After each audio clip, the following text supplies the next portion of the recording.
Bom, então eu sou Gilberto Berguio Martim.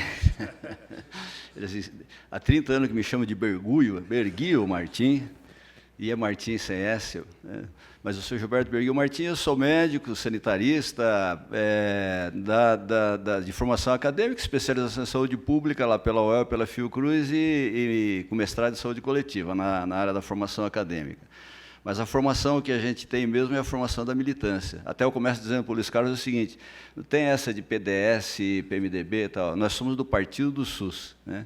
Que é uma das coisas interessantes que teve no CONASENS, que a gente sempre conversava. Nós tínhamos secretários municipais de saúde de todos os partidos, inclusive do PDS, que naquela época representava o partido, o sucedâneo do partido da ditadura, né? Então seria, teoricamente, o partido mais conservador, né?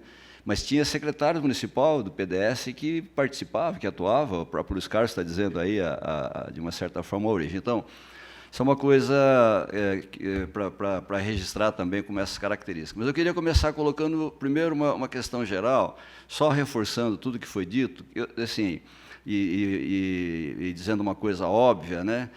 Mas de reafirmar o seguinte: de toda a luta pela redemocratização do país, de toda a luta pela derrubada da ditadura que nós tínhamos no país e pela reconquista do Estado de Direito e pela reconquista da democracia, na minha opinião, da luta democrática, a conquista que mais chegou perto do povo, das pessoas, da maioria da nossa população, foi o SUS.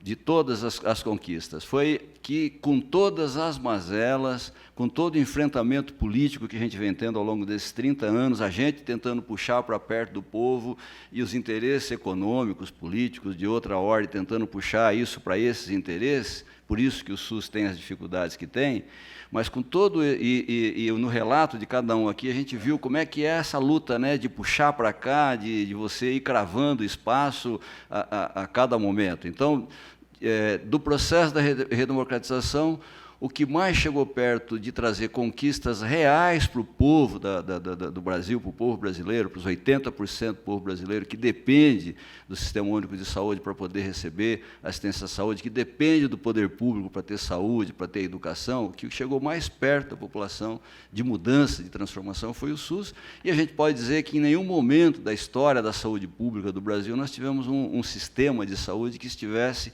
tão perto dessa população como nós temos com o SUS. Então, na minha opinião, essa é a grande conquista democrática que nós tivemos nesse processo de luta pela redemocratização do país, né? E, assim, lutar pela democracia, fazer democracia, é um trabalho de formiga. É um trabalhinho de dia a dia, é um trabalho difícil de fazer, porque você caminha, e, de repente, você vem uma onda e te empurra para trás, como nós estamos vivendo hoje no país, né? Nós vivemos, naquele momento da reconstrução do SUS, o ápice da luta democrática no país, o momento em que os pensamentos conservadores, retrógrados, antipopulares estavam mais desgastados, porque eles estavam simbolizados naquilo que estava terminando e que era tudo que havia de equívoco, de erro naquele momento, né? E foi o momento mais propício para a gente ter todas as conquistas que nós tivemos em relação ao SUS, a Constituinte, etc. Mas a luta democrática, ela é uma luta, repito, é um trabalho de formiguinha, né? E o SUS nasce como fruto da luta pela redemocratização, como fruto da luta pela democracia, como já foi dito aqui pelos companheiros nossos que me antecederam, né?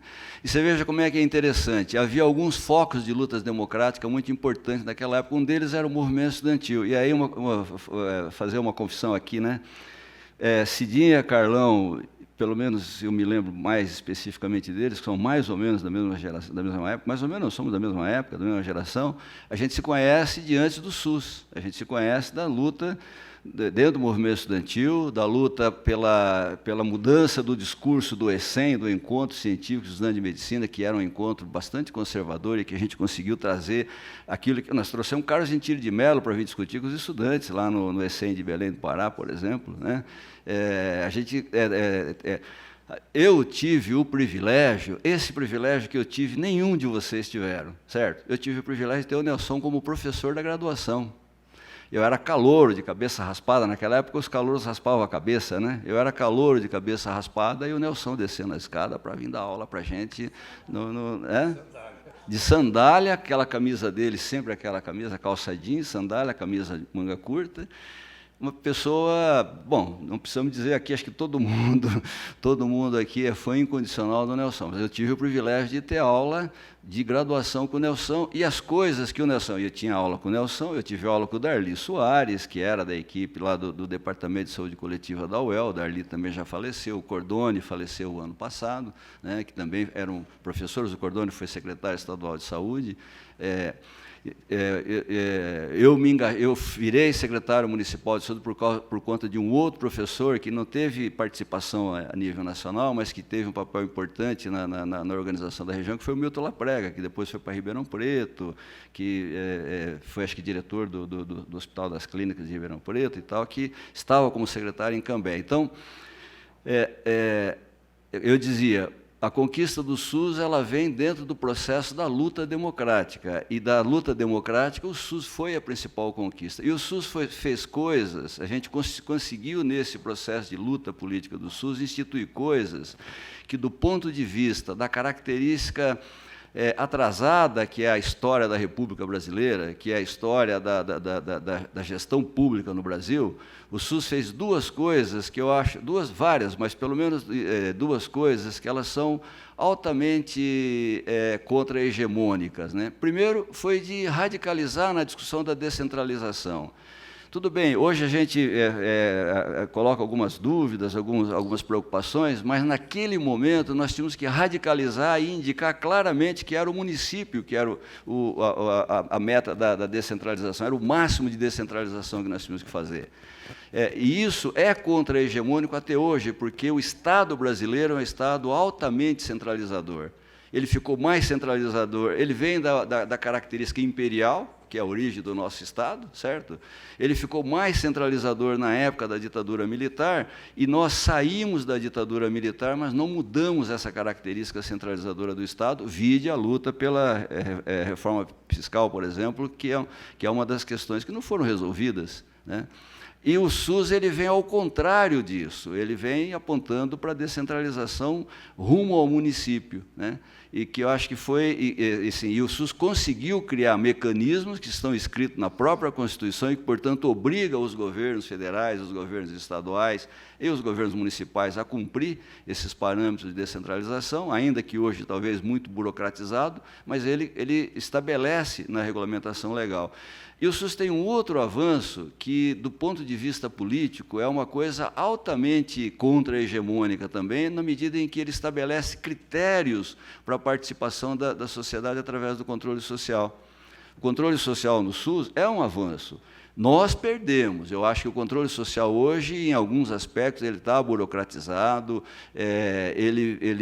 você tem o problema das cooptações, tanto cooptação de quem está no poder, como cooptação dos grupos políticos, ele está descaracterizado, e uma manifestação dessa descaracterização, que eu quero expressar aqui, que foi uma sensação que eu tive, participei intensamente do processo do movimento municipalista da saúde e tal, até a gestão, quando começou a gestão do Eri, aí eu virei prefeito municipal da minha cidade, na sequência, lá em Cambé. E aí eu acabei me afastando e acabei pegando outros caminhos, depois virei secretário estadual, etc. Bom, o que eu estava dizendo, gente? Desse processo de descentralização, da questão do controle social. A última conferência que eu tinha participado tinha sido a 8ª conferência, que eu tinha ido e participado, e que foi uma conferência em que houve discussão, houve elaboração, houve debate, houve embate, mas houve uma tomada de decisão com posições políticas que se reverberaram na Constituição e que foi a implantação do SUS. O SUS, a noite de concepção, a noite de núpcias do SUS foi a 8ª conferência. O parto do SUS foi a Constituição Federal, né? O nascimento do SUS. Bom, aí eu voltei novamente na 13ª Conferência Nacional de Saúde, quando eu era secretário de Saúde do Paraná. E aqui eu voltei a participar novamente. E a 13ª Conferência Nacional de Saúde, ela teve 1.500 e não sei quantas decisões. Construir o hospital não sei aonde, colocar não sei o quê, parecia a discussão do Congresso da UNE, né? que estava colocar para-raio na escola, não sei aonde. Aí o Rui César juntou tudo e falou, vamos juntar tudo isso em 6 tópicos, que vai ser a nossa bandeira de luta e tal. Então, assim, a gente se perdeu nesse processo. Eu cheguei a ver, não sei se foi na 13ª ou na 14ª, eu não sei se eu vou cometer alguma, como é que fala, indelicadeza com que eu vou expressar, mas eu cheguei a ver grupos de extrema esquerda se associando, por exemplo, com o pessoal da igreja para fazer um acordo. Então, nós apoiamos vocês, nós vamos parar de falar da questão do aborto, vamos apoiar vocês na questão do aborto, vocês vão nos apoiar no sei o quê. Eu acho que não é assim, certo? Eu acho que não é assim que você faz a discussão, certo? Então, assim, na minha opinião, o controle social descaracterizou um pouco, certo? Mas ele está garantido na lei. E esse é um avanço porque é a gente deixar a democracia representativa, que é a que nós... Não é deixar, é a gente colocar, além da democracia representativa, a gente colocar espaço real de democracia participativa, que é uma forma mais avançada de democracia. Por isso que nós temos dificuldade para fazer o controle social da forma como nós estamos tendo essas dificuldades. Mas o espaço do controle social, que nós precisamos discutir qual a forma de aprimorar, mas o espaço do controle social é fundamental. Que antes do SUS, nós estávamos comentando aqui, fazendo as rememorações, lá em Cambé, o que nós fazíamos? A gente criava a comissão de saúde de bairro, certo? Com participação da população. A gente não tinha conferência municipal ainda, não existia SUS, não tinha conferência, mas nós fazíamos um encontro popular de saúde, certo? Nós não tinha Conselho Municipal de Saúde, não tinha o SUS ainda, nós fazíamos Conselho Popular de Saúde e trazíamos a população para discutir, certo? Quer dizer, era um processo, acho que essa é outra característica que o CONASEMES, do que o DNA do CONASEMES, o que o CONASEMES significa, ele foi fundamental para o SUS, que foi, através das experiências concretas que aconteceram nos municípios, não foi só nos estados. Eu acompanhei o processo do Paraná, com o Cordone, foi um processo fantástico de discussão, de estímulo aos municípios, de fortalecimento, mas foram as experiências desenvolvidas nos municípios que começaram a fazer o molde do SUS. Certo? Eu dei 2 exemplos aqui da questão das conferências e tal, mas a discussão das AIS, lembra a discussão das AIS, das Ações Integradas de Saúde? Foi a primeira conquista que nós tivemos para fazer com que dinheiro federal, que nunca tinha chegado no município, começasse a chegar no município, foram as Ações Integradas de Saúde. Das Ações Integradas de Saúde, nós fomos para o SUDES, Sistema Único Descentralizado de Saúde, que foi uma das decisões da conferência, que nós íamos fazer essa transição da realidade que era incipiente com as AIS, para a realidade do que nós queríamos avançar, que era o SUS, nós íamos passar pelo SUDES, que ainda era num processo convenial e que era para ser aquilo que o Medeiros falou, era para ser alguns municípios, no Paraná era para ser 4 ou 5 municípios, a gente tinha desencadeado, já vou explicar como é que nós temos o movimento dos secretários lá, tínhamos desencadeado já através da articulação que nós tínhamos na época, e nós botamos, acho que 1/3, ou mais de 1/3 dos municípios do estado, são 399 municípios no Paraná, já entrando na participação do SUDES, que não era esse o desejo da época. Então, assim, isso está no DNA do CONASEMES. Lá no Paraná, vou fazer uma brincadeira aqui, né? Está uma disputa, ver qual foi o primeiro COSENS. Eu vou falar uma coisa para vocês. O primeiro CRESENS do Brasil foi no Paraná. Que nós criamos essa é uma brincadeira, é claro, mas assim, só para mim poder contar para vocês a história, de que a gente criou, lá na nossa regional, lá na Regional de Londrina, nós criamos o grupo de saúde da AMEPAR. A AMEPAR é a Associação dos Municípios do Médio Paranapanema, que todos os estados têm, aquelas associações de prefeitos. Então, no Paraná tinha a AMEPAR, tinha as associações de prefeitos. Na nossa região tinha a AMEPAR. E aí a gente convenceu os prefeitos, a gente lá era Cambé, Londrina, Ibiporã e Rolândia, eram os municípios lá dessa região que estavam um pouquinho mais articulados entre si, né? Era a Margarete Schmidt, que era a secretária de Ibiporã, o Lúcio Marquesi, que era o secretário de Londrina, Margarete Schmidt, que era a secretária de Ibiporã, o Lúcio Marquesi, que era o secretário de Londrina, mas quem participava bastante ativamente, por delegação dele, era a Selma, que hoje é docente do Departamento de Saúde Coletiva da UEL, é doutora lá na Saúde Coletiva e tal. E a gente convencemos os prefeitos que nas reuniões mensais que eles faziam, eles deviam levar os seus secretários. Secretários municipais não existia, nem eu era secretário municipal. Cambé era um departamento de saúde e bem-estar social. Aliás, a Secretaria de Saúde do Paraná era a SESB, era a Secretaria de Saúde e Bem-Estar Social. Certo? Naquela época era junto, por quê? Porque era o conceito de saúde. O que era saúde? Saúde era assistência social. Não era um direito da população, era assistência social. Né? E a gente tinha, no Departamento de Bem-Estar Social, que nós começamos a chamar de Saúde e Bem-Estar Social, nós tínhamos uma divisão de saúde, que tinha 3% do orçamento do município que era investido nessa divisão. Certo? Quer dizer, aliás, 3%, 0,5% do orçamento que era designado a essa, porque era assistência social, era para você atender os pobres que não tinham como ser atendido, então a gente ia pagar internação, pagar remédio. Esse era o conceito de saúde que havia. E a gente começou, então, a partir disso, a toda reunião, isso já em 83, final de 83, toda reunião mensal dos prefeitos, chamava, então vinha o motorista da ambulância, era o cara que fazia saúde no município, era quem vinha. Vinha o motorista da ambulância, vinha um administrativo, aí começou a vir o médico, porque havia o centro de saúde do Estado, né, e eles eram ligados também ao município, aí começou a vir o médico, a enfermeira. Enfermeiro não tinha. Nós fizemos a primeira experiência, a partir do grupo de saúde da MEPAR, do que seria uma espécie de consórcio, a gente fazia consorciamento de 3, 4 municípios para contratar um enfermeiro, porque também naquela época não tinha a prática do enfermeiro trabalhar na saúde pública. E o Departamento de Saúde Coletiva da UEL tinha criado uma espécie de uma residência, eu não me lembro mais o nome, mas era uma especialização que dava para as enfermeiras para trabalhar na atenção primária à saúde. E a gente, então, as primeiras formandas, a gente fazia consórcio de município para contratar, para elas rodiziarem nos municípios e começar a organizar os postos de saúde.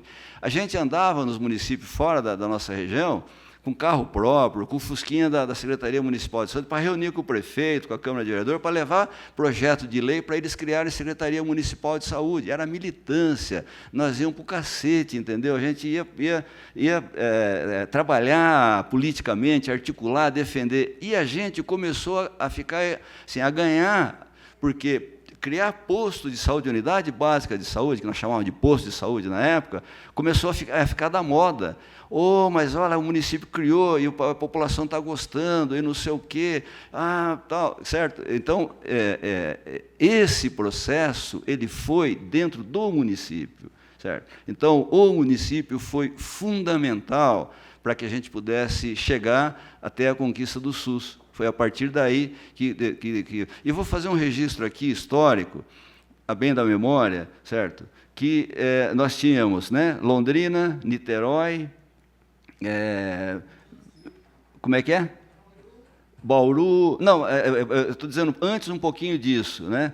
Que começaram a organizar isso na década de 70 ainda, que começaram a organizar Londrina, em Londrina, o Nelson estava em Londrina, no Departamento de Saúde Coletiva, o Nelson, o Darli, o pessoal aí, depois chegou a geração mais nova, que era o Márcio Almeida, a geração mais nova desse pessoal, né? O Márcio, aí esse pessoal, eles, baseados nas discussões da Conferência de Alma-Ata, baseados nas discussões que já vinha sendo acumulada, né, do grupo que discutia saúde, eles implantaram as primeiras unidades básicas de saúde de Londrina, e foram as primeiras do Paraná. Foram 4 unidades básicas que foram implantadas pelo Departamento de Saúde Coletiva da Universidade. Anos depois, quando o Márcio Almeida foi o secretário municipal de saúde, já na final da década de 70, foi que o município encampou essas unidades e começou a construir unidades básicas. Hoje, Londrina tem 54 unidades básicas de saúde implantadas no município. Então, todos esses exemplos que eu estou colocando corroborando essa questão de que, assim, do que faz parte do papel dos municípios, né? E de que o DNA do CONASEMES, que por sua vez está no DNA do SUS, por tudo isso que já foi falado aqui, ele é um DNA que ele vem da luta democrática, que vem lá dos essens. Quando é que nós aprendemos essas coisas todas? Discutindo no essem. A gente era estudante, molecão, mas sabia que a gente queria alguma coisa que fosse diferente do que aquilo que a gente tinha como alternativa, né? E que foi esse processo de reconstrução toda que acabou acontecendo. Eu acho que Deixa eu ver se ficou alguma coisa das anotações que eu fiz aqui, que eu acho que seria importante da gente discutir, né? Eu vou só fazer um outro registro, né? Esse grupo de saúde da MEPAR que nós tínhamos, aí depois nós começamos a criar grupo de saúde em outras regiões, e a gente acabou, depois do encontro de Londrina, antes do encontro de Olinda, a gente criou a APASENS, Associação Paranaense de Secretários Municipais de Saúde, inspirado na CEDISA, que era a associação que tinha no Rio Grande do Sul. Eu falei para o Medeiros que eu tenho jornais da CEDISA lá, até hoje, guardados em casa. Eu vou mandar, eu tenho bastante coisa, eu vou mandar tudo para vocês, isso, que aí pelo menos eu sei que vai ficar guardado num lugar que não vai se perder. Prometo repassar isso para vocês.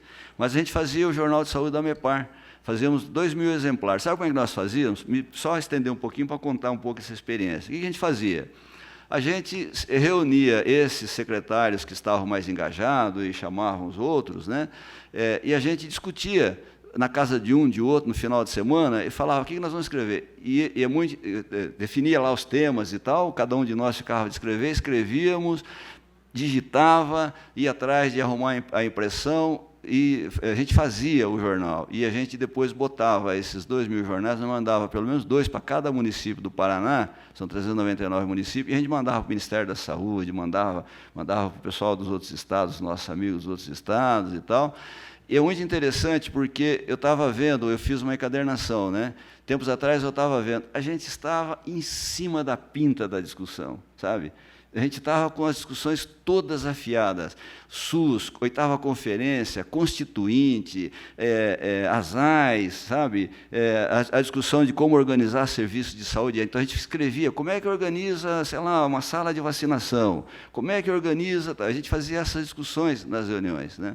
Bom, então, contado a história pregressa, eu acho que é isso. E só terminar dizendo o seguinte, eu acho que nós temos, assim, do ponto de vista da questão... Vou dar um pitaco aqui, indo um pouquinho além do que eu devia falar, mas eu vou dar 2 opiniões. Eu acho que uma questão que está faltando para a gente no processo de gestão do SUS é a gente avançar no instrumento de programação de saúde. Eu acho que a gente avançou bastante nos conceitos de planejamento, na questão do planejamento ascendente, eu acho que a gente consegue avançar. Mas a gente não avançou, na minha opinião, a gente não aprofundou o processo de programação. A gente tem até alguns instrumentos definidos no SUS, mas eu acho que a gente não consegue trabalhar. O que seria isso? Sabe assim, você ter, de um lado, o levantamento de toda a capacidade instalada que nós temos, de outro lado, a gente trabalhar com o conceito de normas, parâmetros ou de epidemiologia, para a gente ter uma ideia, falando do ponto de vista assistencial, especificamente, ter uma ideia de qual é a demanda efetiva que nós temos e juntando as duas, como que nós vamos distribuir, certo, isso? Porque, às vezes, você colocando numa determinada cidade de porte médio um equipamento, você aumenta a resolutividade daquela estrutura e você deixa de trazer para os grandes centros, porque você está vindo para grandes centros, gente, para fazer procedimentos que poderiam ser feitos em centros menores, e a gente ia desafogar o sistema. Então, nós temos um problema de fluxo bastante concreto. Sucintamente, deixar colocado isso. E por último, dizer o seguinte, né? Eu acho importante a profissionalização, não a profissionalização do CONASENS, dos COSENS, que tem as estruturas, tem as assessorias, que eu acho isso fantástico, porque isso está ajudando os municípios a se organizar. Mas eu acho que a gente tem muita profissionalização de venda de serviço e tal, e que eu acho que isso acabou tirando um pouco aquela característica de militância do SUS e acabou colocando a gente muito num processo que a gente acaba gastando bastante dinheiro e tendo pouco resultado. A gente não gastava dinheiro nenhum naquela época. Gastava dinheiro porque a gente usava a estrutura dos municípios que a gente estava, mas a gente gastava muito pouco dinheiro naquela época com militância e tínhamos muito mais resultado do que a gente tem hoje. Então, essa é uma questão que me incomoda muito, faz tempo que me incomoda muito, e que eu acho que é uma questão que estou colocando aqui, nem sei se eu estou correto ou não com relação a isso, mas é uma questão que ela precisa ser avaliada, na minha opinião. É isso, obrigado.